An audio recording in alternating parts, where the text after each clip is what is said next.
conclude, we can put it that way, that WHO has given a global strategy. They have given this initiative for all the countries over the world that by 2030, if we practice a rule of 90, 70, 90, we will be able to grossly eliminate the disease. अब वो target क्या है? 90% vaccination. Let's offer vaccination to 90% of our girls and women, men also.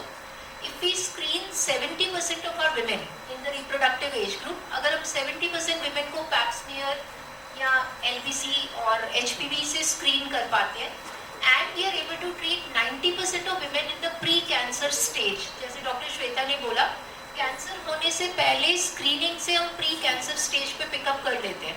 तो अगर आप 90% women को pre-cancer stage पे या अर्ली कैंसर को ट्रीट करते हैं, तो then you will be able to grossly eliminate the disease. जैसे doctor Definitely, HPV vaccine basically prevents against HPV-related cancers and genital warts and even respiratory papillomas. So when sometimes the child during childbirth can get HPV infection in the larynx and may have papillomas when the mother's vaginal canal is heavy in HPV. That one disease also like warts on the larynx. However, the focus is more on cervix and so on is because the number of patients of HPV-related nasopharyngeal cancers in absolute numbers is lesser as compared to the HPV-related cancer, cervical cancer patients. But definitely nasopharyngeal cancers are important and they are rising actually. If we see the data of all nasopharyngeal cancers and HPV-related nasopharyngeal cancers, they are rising now across the globe, even in India also. We are getting even younger women who are getting nasopharyngeal cancers. And there is another thing, you will be surprised. So if you see the ACOG guidelines, they are saying that the cancer surgeons who are dealing with HPV-related cancers, so the head and neck surgeons and gynec surgeons, so they are at risk because HPV is now seen in the fumes when you are treating the HPV-related cancers. So yes, so that is. And sir, you rightly pointed out that men can get it from women. So what is happening is nowadays we are screening more and more women with the HPV. Initially we were not doing it. So when the wife comes out to be HPV positive, high risk or even low risk, then the male partners automatically ask, hey, ma'am, can I also get the vaccine? So that is how now we are offering vaccination to the male partners in the couples when the women are coming out as HPV positive.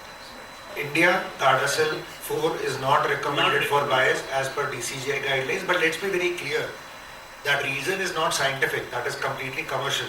So the Gardasil 4 has been used in US, in Europe and Australia before Gardasil 9 was launched, and it is absolutely safe in boys. So yes, I would be giving Sarvavac right now because we have a licensed vaccine, but before Sarvavac was launched, I was offering Gardasil 4 to boys because Gardasil 9 is extremely expensive. So the answer is right now the best vaccine to use would be between 9 to 26 would be Sarvavac, Serum Institute, because it's licensed, it's available, uska jo PI hai usme clearly likha hua hai, so that would be the best thing. My question is 1 dose versus 2 doses. So many countries have proven that single dose is good enough, especially the 9-valent they have, and it's better to complete, but 1 dose can cure, can protect. So yeah, a wonderful question. SAGE committee, which is the WHO group, which is the experts which advise, which have clearly said that in national program as an off-label use you can go for single dose, but remember, yeah, and less than 20 years, absolutely right, less than 20 years and above 20 they say it should be 2 doses, and but let's be clear, there are 2 things here, one is off-label and one is national program.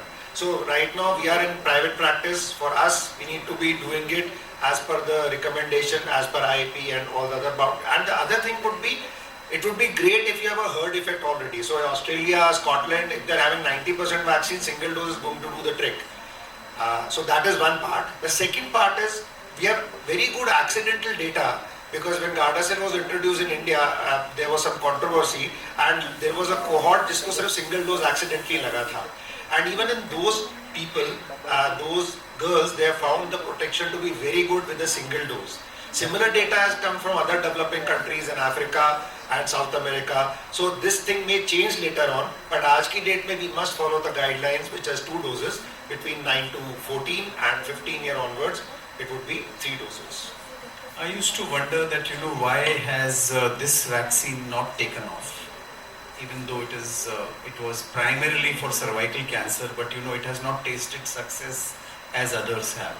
So probably the first reason was that it was expensive. Second thing, it was gender specific, and third, it was that we talked about sexually active children will have it, but now that the cost factor should be taken care of, and if we promote it primarily as vaccine against cervical cancer as well as penile oropharyngeal anal cancer amongst the boys, it should, and I think it protects you from a far grave disease than any other, and it is a matter of a few thousand rupee versus a few lakhs and loss of life. This is what is the comparison. Compare typhoid treatment versus typhoid prevention, pneumonia treatment versus pneumonia prevention, cervical cancer prevention against cervical cancer treatment and loss of life. So